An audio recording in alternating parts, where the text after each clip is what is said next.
welcome everyone. Nice to see loads of people here. Before I do start anything, I have to say, although I work for Google, anything in this screencast is nothing to do with Google. I'm here on my own time, as it were, so please don't attribute anything I say to the views of Google. I can now hopefully share my screen. Hopefully you can all see that. And we'll get going. So today we're going to look at, we've got 3 projects, and all of them have some tests in, so sometimes I will actually run some code, and a lot of the rest of the time we'll just look at it. And as Heidi says, the idea here is really to understand a bit more about what ReSharper is suggesting and why it's a good idea to usually follow its suggestions. I've got a couple of situations where it's definitely not a good idea to follow those suggestions. Very obscure cases, I have to say. And a few other cases where you definitely want to be aware of what ReSharper is telling you, but it's not always saying you must do this, your code will break otherwise. It's just saying be aware of what your code is actually saying. It may not be what you think. So I'm going to start off with some code that I was really surprised by. So some of this code I've written, some of this code has been provided to me by JetBrains, and this is one example of some code that JetBrains gave me. So I'm hoping that this is one example that you won't come across in real life. We have a simple generic container. It hasn't even got any fields, but it is a type with a type parameter of u. And I think it's even suggesting, well, JetBrains has got 2 suggestions here. One is that it should be T something. You know, that now fits in with .NET naming conventions, and we're never actually using it. So we can, let's give a little property. Whoa. This is something you'll get used to, me completely failing on the keystrokes. Okay, so now we've at least got rid of the problems with T something, and simple container itself is pretty straightforward. We've got a shaded out simple container constructor because we're not doing anything with it. We could print out anything. But simple container is not the problem. The problem is deep container. Now, if I get rid of the nasty bit, deep container is just another class.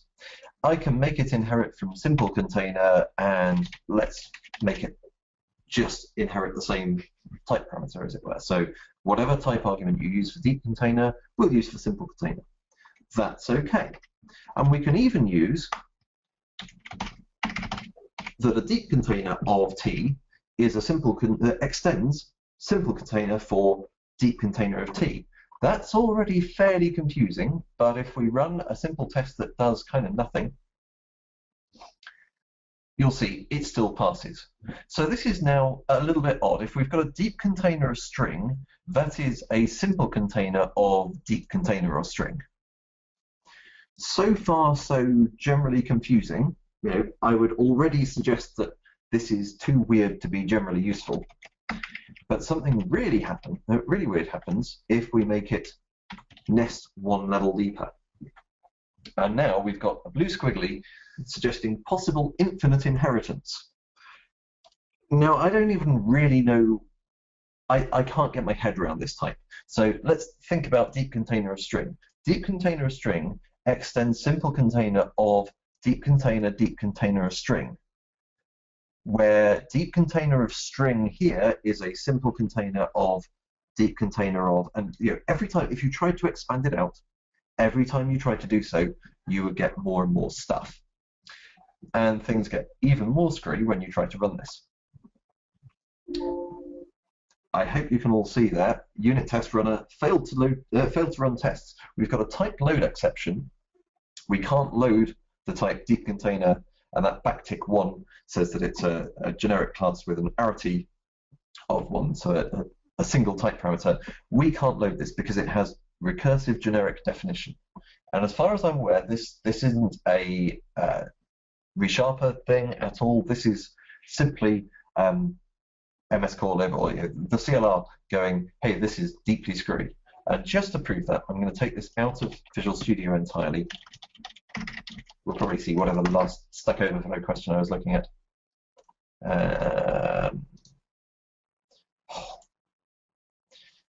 Yeah, this is now running.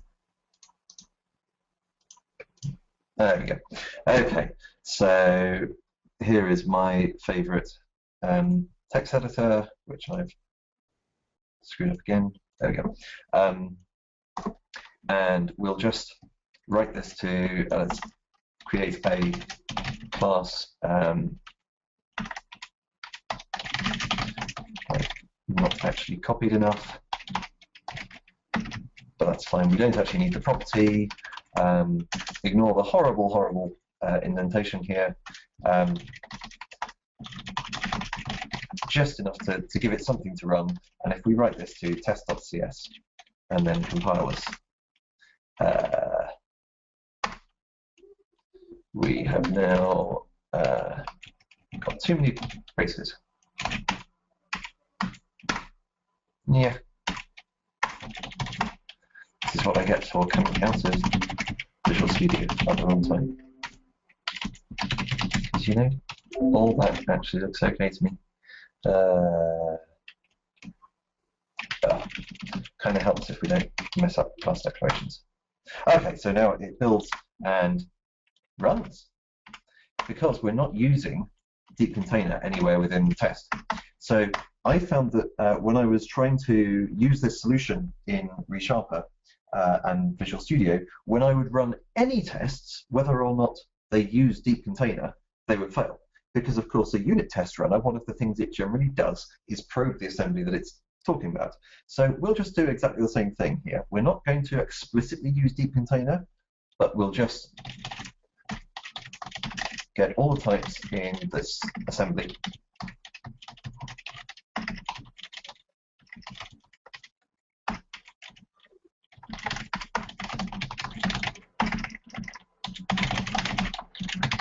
I think it's actually get types, isn't it? And we'll just print them out. Okay. And now, if I have system.console, yes, it goes bang in the same way. Unable to load one or more of the requested types, retrieve the loader's exception property for more information. It's completely stuffed. So basically, ReSharper is giving you a relatively mild warning here, to be honest. I would be quite happy for it to go, this is really badly messed up. I don't think it is possible to use this type without bad things happening. So I'm going to now delete this from my solution. This is the reason I wanted to cover this one first, is because it's so messed up that we can't possibly recover. Okay, so that was a relatively obscure thing. But let's look at a couple of more likely candidates for failures. So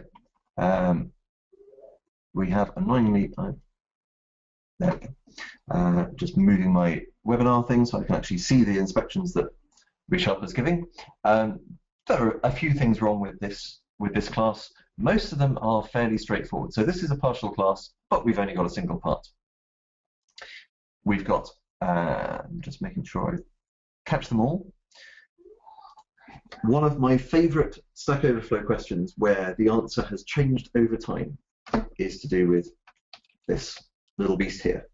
And I've run into this problem myself, even after being aware of it, and the way it has been addressed in C# is leading to some interesting behavior.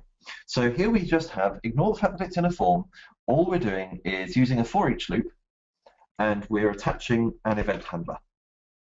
And it doesn't even matter that it's an event handler. So we could have the same thing. Let's take the same for each loop, and let's just create a list of actions, just so that you can see it's not to do with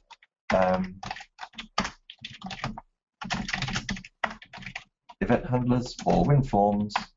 And all we need to do is actions.add.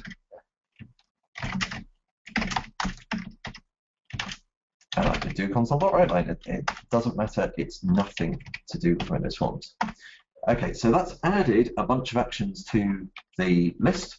And now, if I do take each action in the list of actions and just execute it, so that's equivalent to action.invoke, what would you expect to happen? And frankly, the answer is you normally couldn't tell me. If you didn't know that I was in Visual Studio 2012, you couldn't tell me what this would do. It might print the last string several times. So if we've got 10 strings in labels, foo, barbaz, quirks, etc., it might print the last of those 10 times, or it might print all of the different labels. And the reason is that the behavior of the for each loop has changed over time. Up until C#4 and including C#4, when you what's called capture a variable, if the variable that you're capturing in this lambda expression, and it's exactly the same if we use an anonymous method. Let's just make that valid. Yeah, that will behave the same way.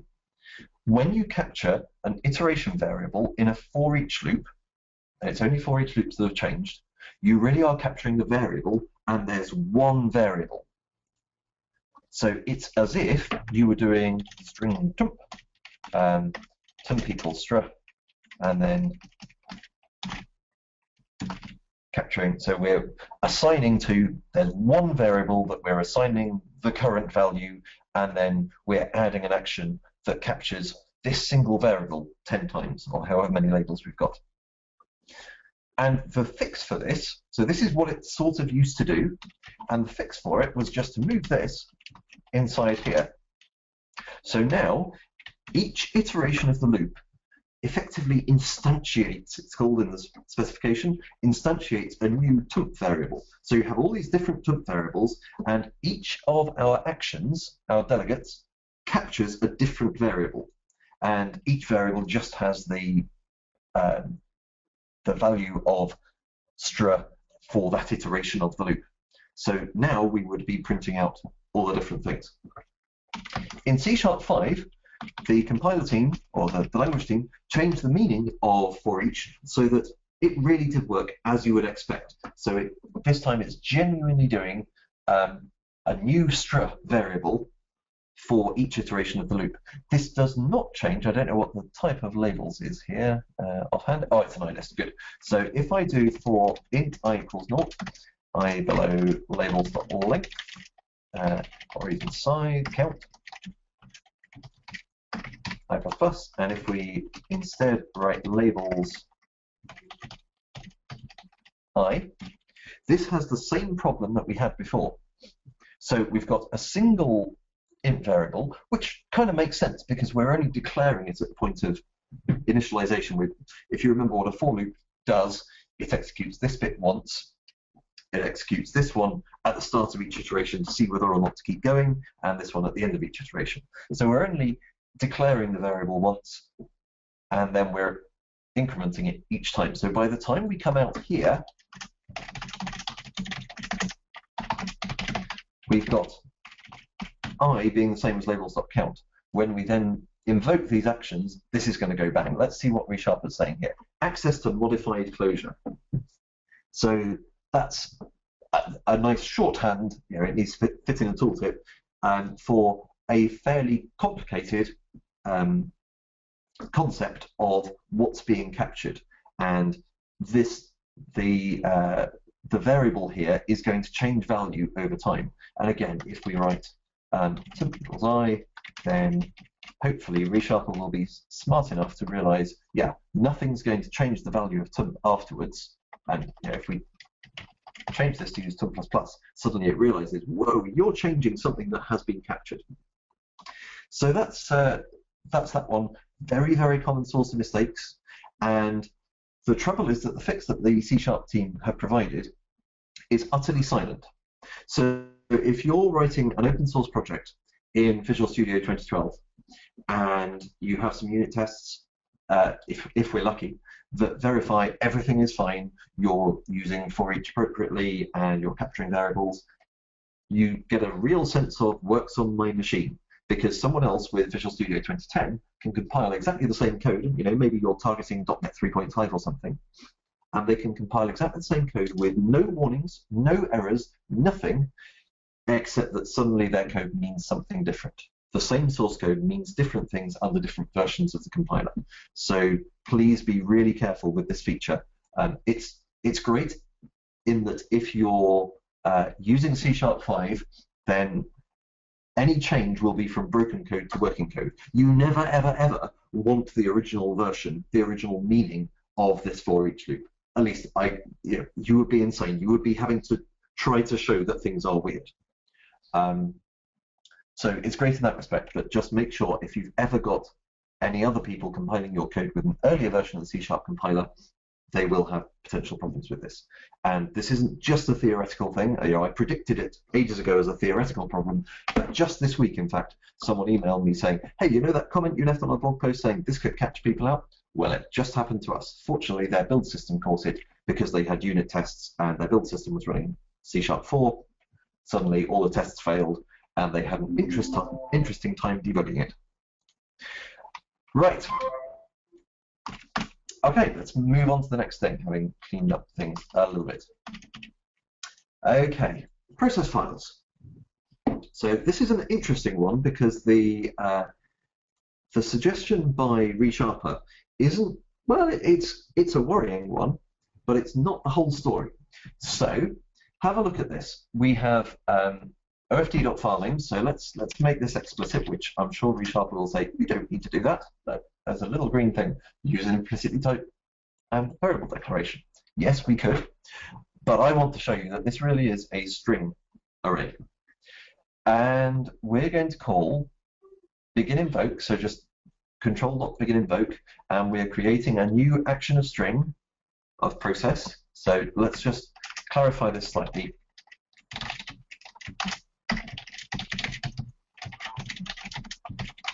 So we'll just use a method group conversion there, and then we can just call action, and that looks okay, doesn't it?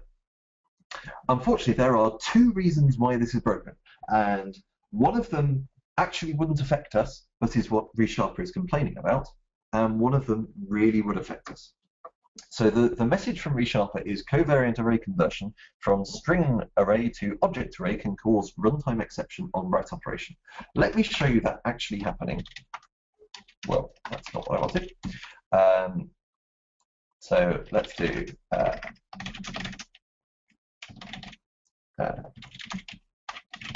so array variance is one of the things I really dislike about C#, and there aren't many of those.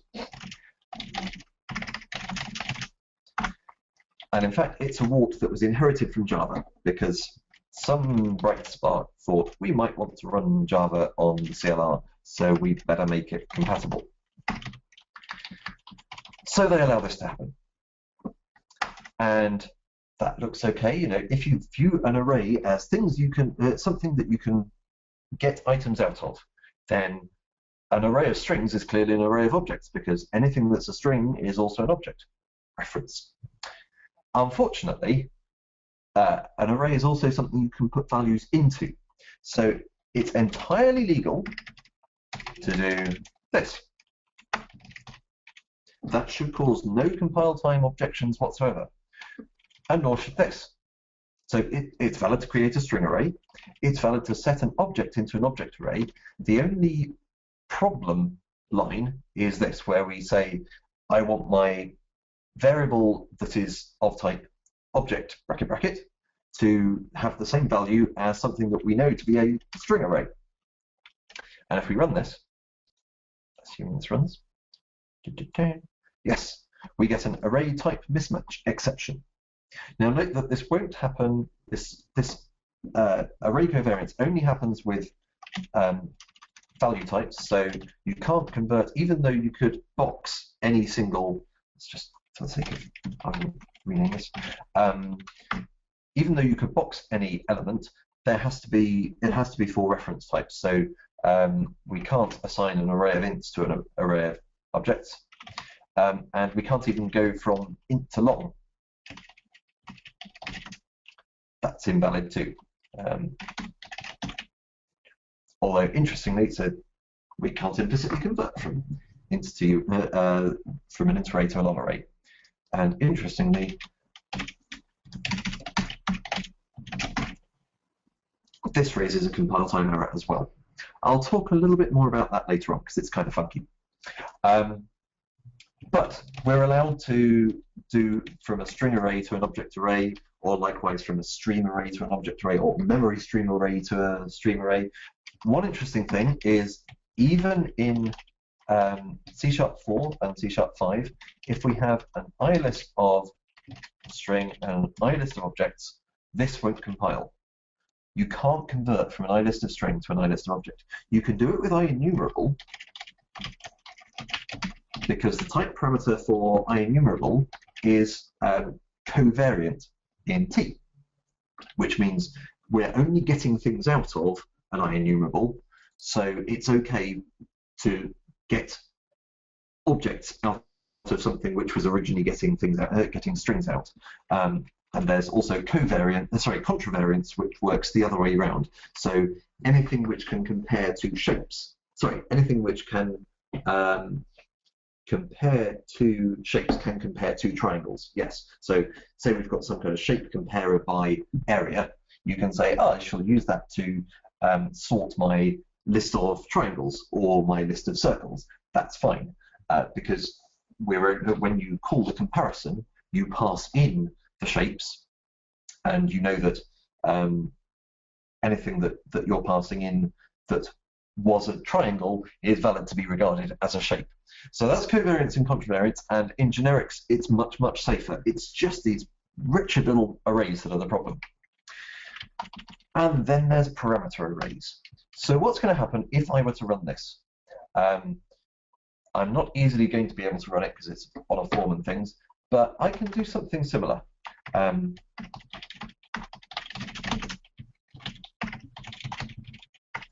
this is the bit that ReSharper isn't warning us about, possibly because it's got this problem already. Maybe it thinks that's a bigger problem.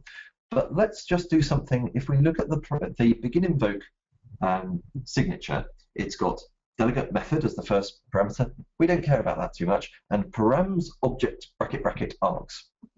So let's do something similar. Public void foo params object bracket bracket args. Okay, and if we're just going to print out the first value. Oh, and this is called foo, some method. Who would have thought I'd get confused with my foos? So I'm going to have string names equals Fred, Bill, and I'm going to call some method. In fact, firstly, I'm just going to make it really simple. In x equals 10, some method x. And now we can see that it's fine to call that. The compiler is going to convert that into an array for us, and it prints out 10. Woohoo! And I can even do string x equals Fred. And run it again, and it prints Fred. Hooray! Unfortunately, if we have names here, this is still going to print out Fred. Even though we want to pass this as the first argument. So if we do, let's do names and something else, okay? So this is a little bit like before. We're using the fact that it's a parameter array, and now we should see that it prints out something saying, basically, I'm an array. There we go, system.string. But just by removing this, the compiler now says, well, hang on, names is something that is already convertible to object bracket bracket. So that's fine. I don't need to create another wrapper around it. And now it will actually print out Fred. There we go. So the fact that it's convertible to an object array is a problem in two ways. Firstly, it gives us this nasty covariance array conversion. But secondly, it means that we can accidentally end up getting the wrong thing. So ReSharper team, I would suggest that it may be worth having something, possibly at the declaration, possibly at the call site, for any time you're calling a params object bracket bracket. That can definitely be confusing. It's not so bad if we have either a string bracket bracket or almost anything else, because there we can't possibly want to pass in multiple string arrays when we're just passing in names, or pass in multiple strings individually via parameter arrays, because we're passing in an array already. It can't go wrong. It's the fact that any object is valid as the first part of a parameter array, and also if you happen to have an array, that's valid as the whole thing. That's where it gets confusing, and you'll often see this not just with begin invoke, but any kind of reflection has the same kind of problem. Okay, I see that it's 6:30 for me anyway, depending on what time zone you're on. Maybe you're halfway through lunch at this point. Let's have a quick look at the rest of what's in foo and try to move on. So, really nice little helpful suggestion from ReSharper around files.count here. So here, this is an array, but it could be any kind of enumerable, and ReSharper suggests anytime you're using the .count, this is the extension method .count, and just comparing whether it's greater than 0. Strongly consider using any instead. Imagine that we have instead enumerable string files. Okay, now imagine that there were 100,000. The C# compiler doesn't get to look at this and convert it to any itself. Instead, it has to execute count, which has to look through all 100,000 that maybe you're streaming from a network or loading from disk or whatever it is, painfully. And all you want to know is whether you've got any of them, because you're just checking whether the count is greater than 0. Now, in theory, I guess count could return a negative value. I believe that linked objects will, in fact, fail if you get beyond int.max value. It will then go bang out of range. And ReSharper is presumably aware of this, so it knows that it's not going to return a negative value.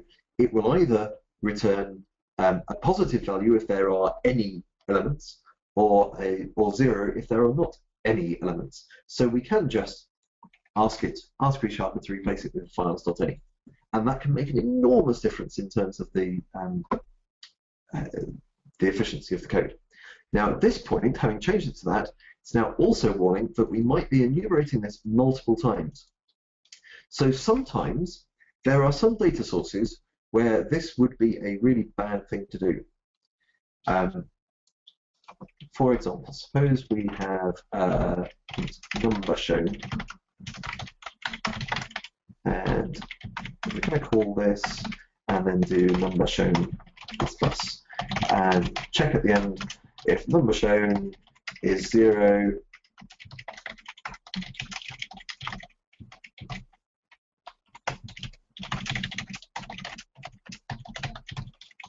We've already checked that there are some values in files, and yet for some reason we don't appear to have gone into this loop.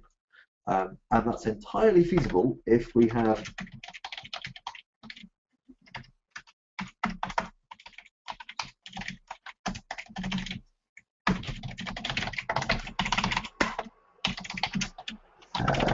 let's just make it random.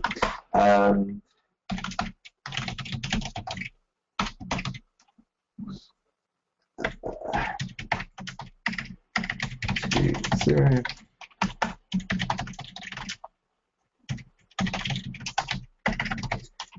So this sequence, every time we call it, it decides based on new random, which is a bad thing to do. I'll explain why in a minute. It decides whether or not it's going to yield a value, so it'll either yield a single value or none. But the trouble is, because we're iterating over files once up here and then once again, it could be that that time it happens to return one value, and then this time we get a different set of values. So if you definitely want to make sure that you get the same values twice in a row, you can materialize the query, as it's called, by calling, now I generally use to list, and then we can use materialize, and all is well. Now this has an obvious downside, that maybe it's really cheap to compute this, and we get the same results every time, but unfortunately it's an enormous list, and this burns through our memory. So in some ways, IEnumerable is a leaky abstraction. In my experience, almost any useful abstraction turns out to be leaky. You kind of need to know what you're iterating over. Is it going to be enormous? Can you iterate over it multiple times sensibly? One thing I always find if I'm trying to implement my own linked objects operators, which is great fun to do, by the way, not re-implementing the original linked objects, although that's fun too, but just doing other link-like operators that are useful.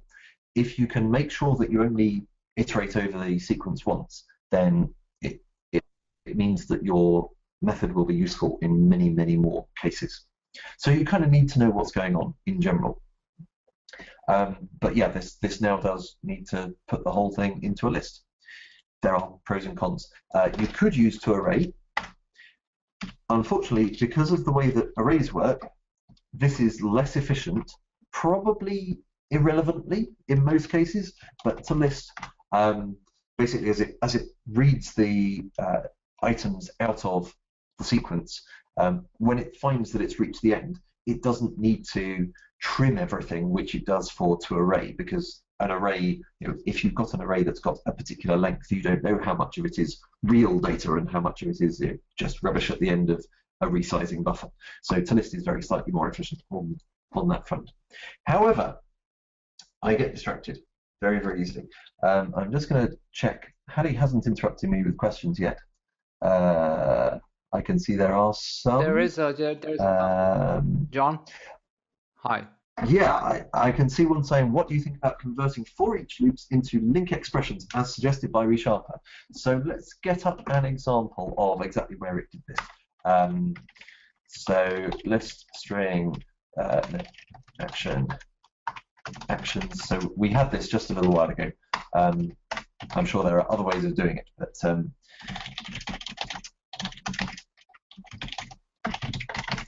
actions add.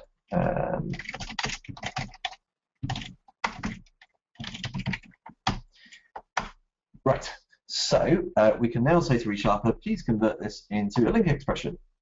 And it's converted it into a select. I don't like the fact that it's formatted this all on one line. And please, if you're ever writing any C# in Stack Overflow, please remember that vertical white space is your friend and no one likes to scroll horizontally. So that's probably how I would format it, or possibly like that. I would maybe use something more like that to avoid the ugly cast, although that's then got to be string action. Yeah, you pays your money, it takes a choice. In many cases, I think this is the right thing to do.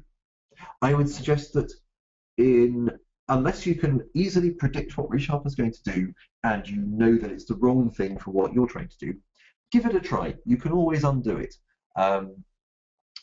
Yeah, this hasn't given me the option of actually converting it backwards, but it's very easy to just hit Control-Z until it goes. In many cases, yeah, I'm a big fan of link. Some people less so, but anytime that you are really just doing, I want to transform one data source into something else, and this is fairly tricky because we've got this lambda expression in here. Certainly, imagine we had lengths.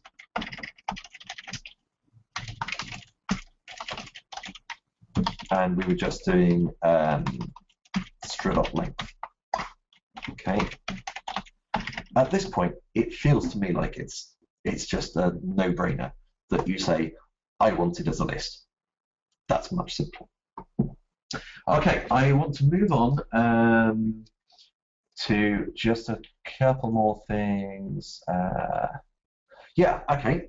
So I'm casting around for the most important things to tell everyone before we run out of time. Okay, one thing that I didn't know, which people often enjoy, is that this code compiles. The equivalent code in Java does not compile, so let's just show you that. So if I have some Java and I do public test string x and call this 10 and public test int y this thread. This is where I find that I'm embarrassed because I don't even know Java properly, but I believe this will not compile. Yeah, recursive constructor invocation. And it's pretty obviously a recursive call, to be honest. There is no possible way that's going to work. ReSharper is fairly polite and says, possible cyclic constructor call. Well, it's pretty obvious again to me that this is really going to fail. And I think I've got a test here. Yep, if we try to construct bar in its current form, ReSharper's warning me that just calling new isn't going to do anything useful. And in this case, it's not going to do anything at all because the call is aborted. My guess is that we've got a Stack Overflow at this point.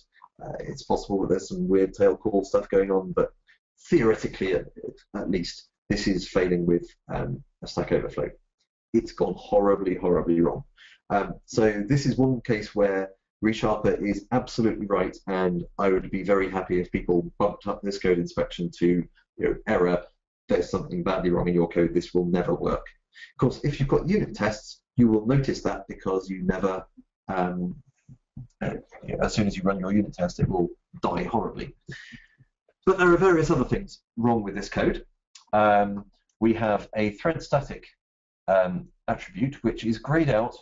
In fact, in some ways, I would prefer this to be red flashy blink tags saying this isn't going to work with instance fields. And in fact, there are much better ways. You can use thread local these days. So I would do public thread local concurrent dictionary and float. Oh, that's horrible.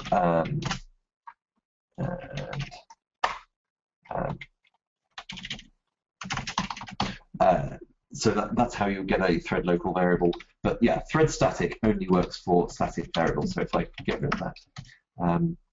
Now, ReSharper is also suggesting this is a static field in a generic type, which is fine.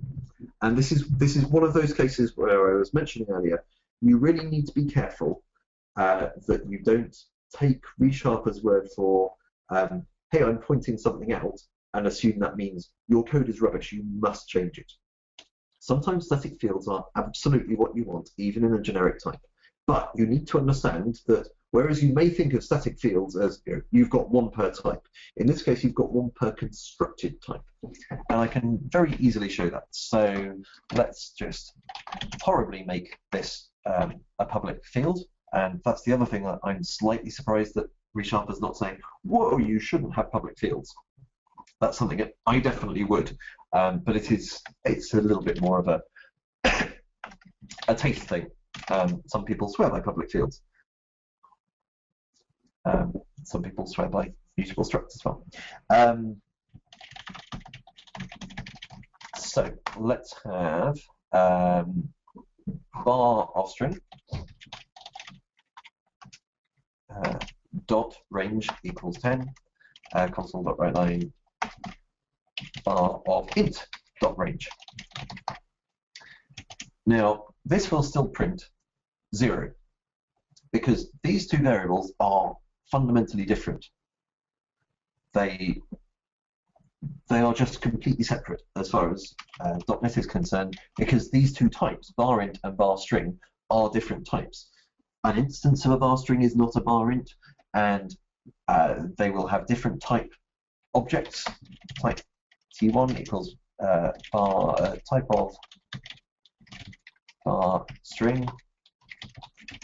And this is where it's very different to Java, because Java has horrible type erasure and things, so you can't really get, there's no such thing as type of barString. You could do barString.class, but I believe it wouldn't compile and it certainly wouldn't do what you wanted.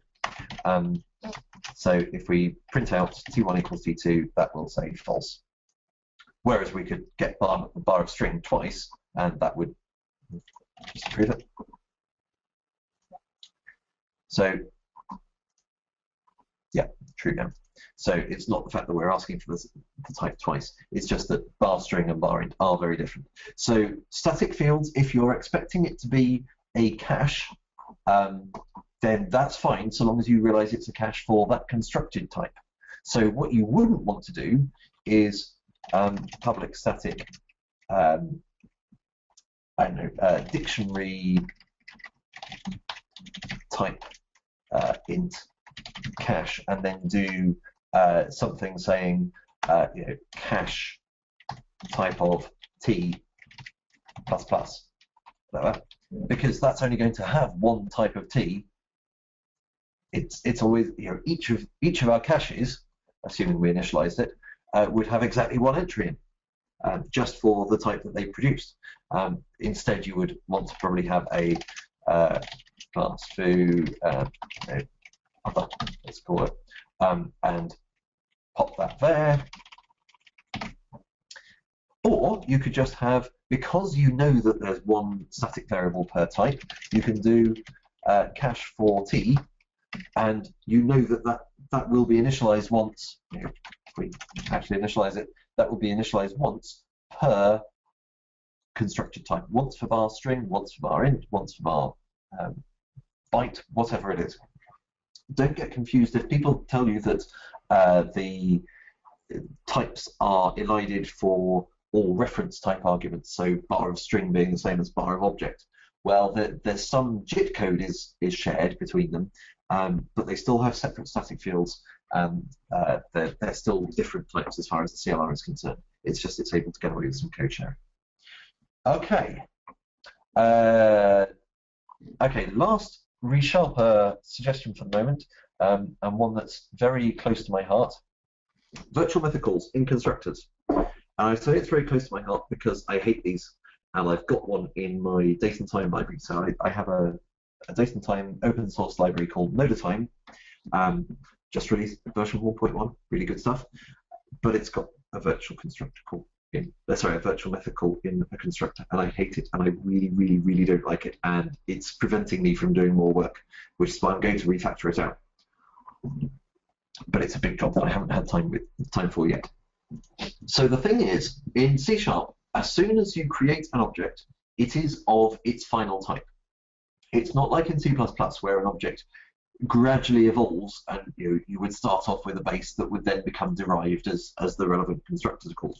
No, what happens is the object is constructed, it acquires its type. So if we do new derived, the object will be derived right from the very start. It then actually calls into the derived constructor, but implicitly, I'll just make this explicit now, there's this base call, and it always goes up the chain. Now, it's very important to understand that it really has started off with the derived constructor, and I'll explain why in a minute. But this is called immediately up the chain to base, and base is called this virtual member. And because the object is already the final type, the derived type, it doesn't end up calling this implementation, it ends up calling this. And that call shows what's going on and then validates that our important field is 42, which of course it isn't yet because we haven't called this guy. And the interesting thing is this is a read-only field, so you might expect to only see it ever in one state. But if we got rid of the assertion here and just said console.writeLine important field, and then did the same thing up here, we can see if we run this. After creating derived, we will see, just expand this, we've got the same, this is the field on the same instance having two different values depending on when we observe it. And it gets even weirder, and this is another difference between C# and Java, and this is where it's important that it does call into the derived constructor first. If we move the declaration to here, then we'll see, let's get rid of other stuff. Then we'll see that the initializer is executed before the base class constructor, so we'll see 42 twice. Let's just validate that, because I could be talking rubbish. And creating derived initialize 42. We've set the field, well, we've already set the field, and we see it's 42 again. So this is something to be very wary of, that it's okay in this case because we've set our field beforehand, but any invariants that you normally would set up in a constructor, and I'm going to validate that everything is right, and in particular, if we don't have it as 42, but if we have it as in x, and we're going to say if x below 0, throw new argument out range exception, x must be non-negative.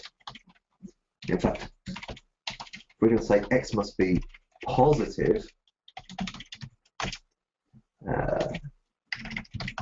Get them the right way around. And I think if I get these the wrong way around, I think ReSharper even warns me, which is cool. Yes. So it knows that argument out of range exception, the first argument to that exception constructor, should be a parameter name, and it can't find one called x must be positive, but it can find one called x. So it's now happy.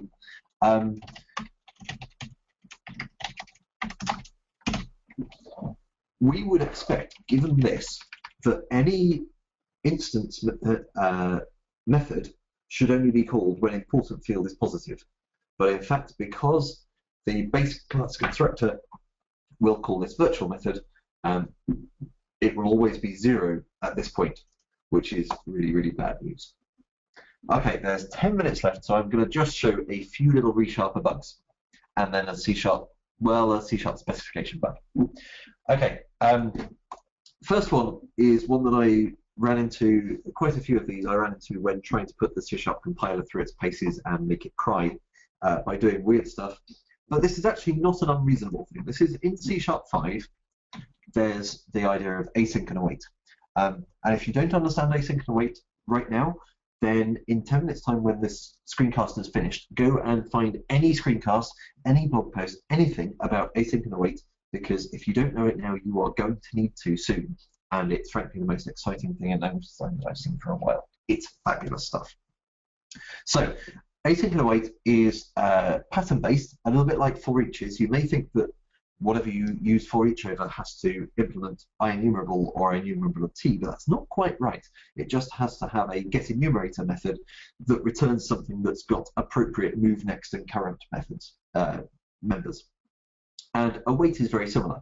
So it makes kind of sense in some cases to make this concrete with an interface, IAwaitable. So this interface does not exist in .NET,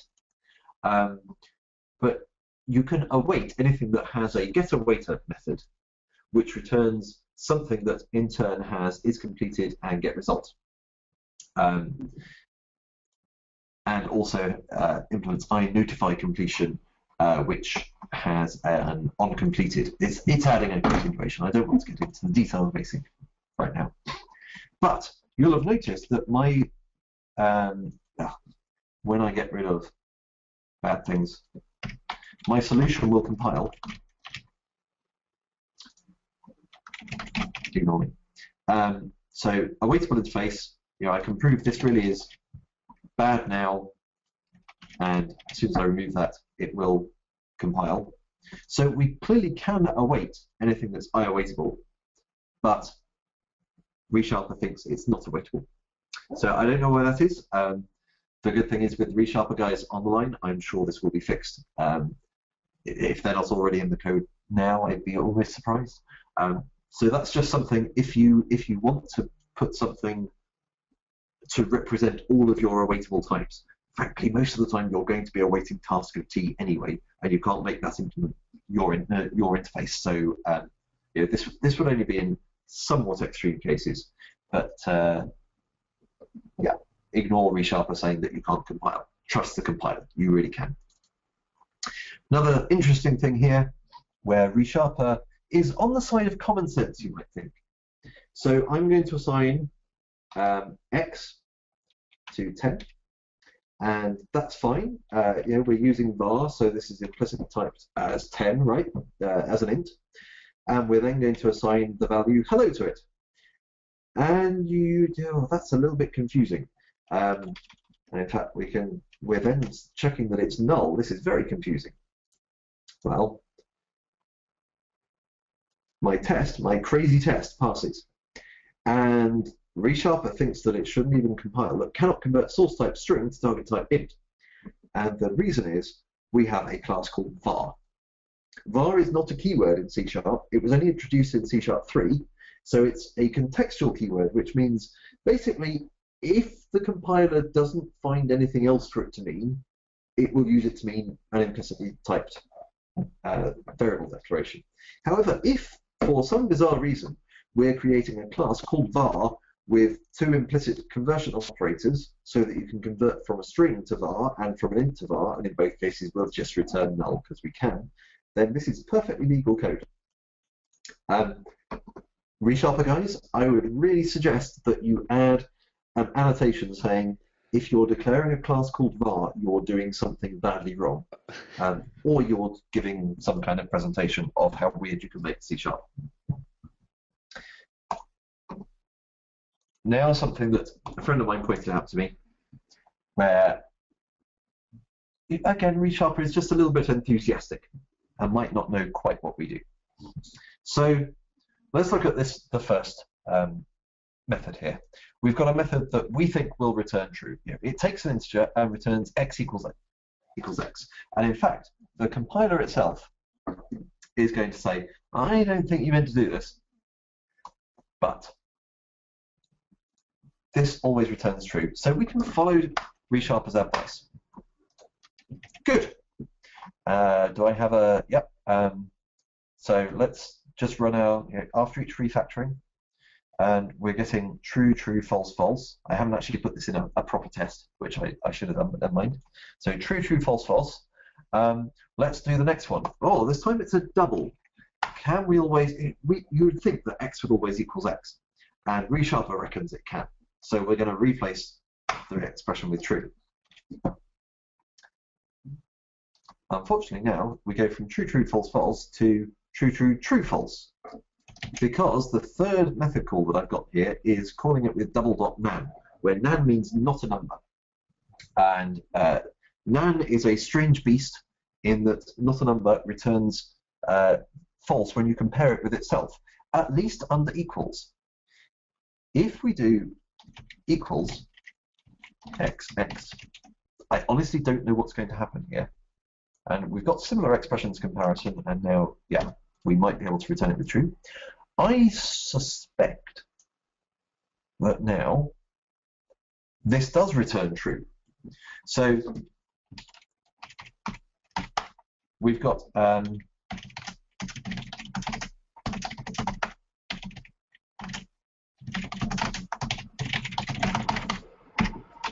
you would expect those two to be the same, and in fact to always be true. But in fact, for double.nan, this will return false. This should always return true. Otherwise, it violates the contract of object.equals. So yeah, funky stuff. And here, just to rub it in, here we have something that will always, we're not giving it any arguments, and it will always return false.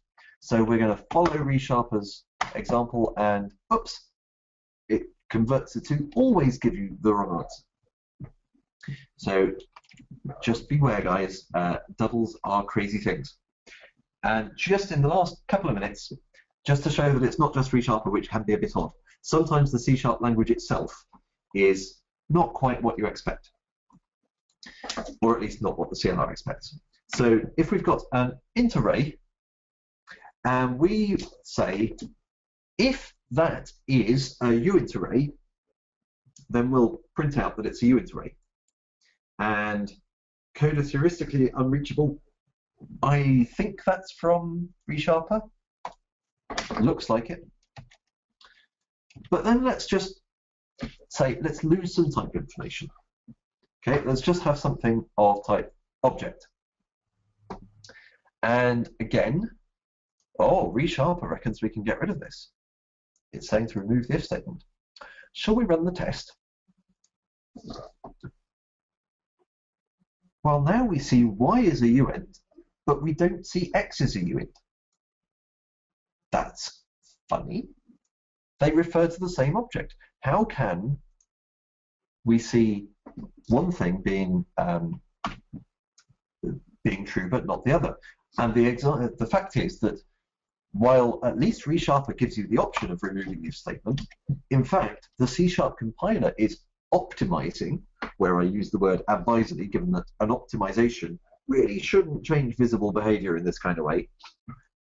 The C# compiler is saying, surely any int array is never a uint array. And the CLR is saying, well, actually, I'm fine with that. There's a CLR conversion from any numeric array type to any integer array numeric type to one that's the same size. So there's from int to uint and vice versa, byte to s byte and vice versa. One thing I don't know whether it does, I don't know whether the compiler does, is allow for this conversion, which is also valid. So between an array of an array of enums where the underlying type is the same, or even, I think, a compatible one. The CLR doesn't care. It just says, that's a 32-bit based thing. I don't care that it's actually a foo array. I'm fine with all of that. So there we go. The C# compiler mistakenly, or somewhat mistakenly, the language rules actually do say that this wouldn't be valid. It's just that they don't quite follow what actually happens in a CLR. So some things where ReSharper is absolutely right and you should follow its guidance every time. Some things where you should think very carefully. Some things where ReSharper is just plain wrong and they're in the very distinct minority. And something where even the C# compiler is wrong. Thank you very much for your time. I haven't looked at the questions for a while. If there are any more questions afterwards, I will endeavour to, maybe Hattie can collect them and we can maybe post answers on the webpage on JetBrains TV or something like that. Yeah, John, thank you very much. There's just a couple of them, so we can do that afterwards. Let me just add some finishing slides and. Okay, so. Right. Well, first of all, John. Thank you so much for that. It was great. As someone said, you're entering very dark places with some of the examples where you were even breaking ReSharper. We really enjoyed it. So again, thank you so much for doing this webinar for us. Thanks for everyone else that attended. It was great having you. Just to give you a summary again, the recording will be available on JetBrains TV. We will announce it via blog post, where John can also, if you don't mind, answer the couple of questions that were left over, so we'll post them there. Feedback, Jon Skeet's Twitter handle is @Jon Skeet. Feedback for the webinar is @JetBrains. More webinars we'll be announcing on our blog.jetbrains.com and as well as our Twitter account on JetBrains, @JetBrains, and links for C#indepth.com, which is John's book, and information about ReSharper you can find at jetbrains.com/ReSharper. So once again, thank you everyone for attending. And John, it's been a pleasure. Enjoyed it very much. Thanks once again, and hope to see you next time. Bye-bye.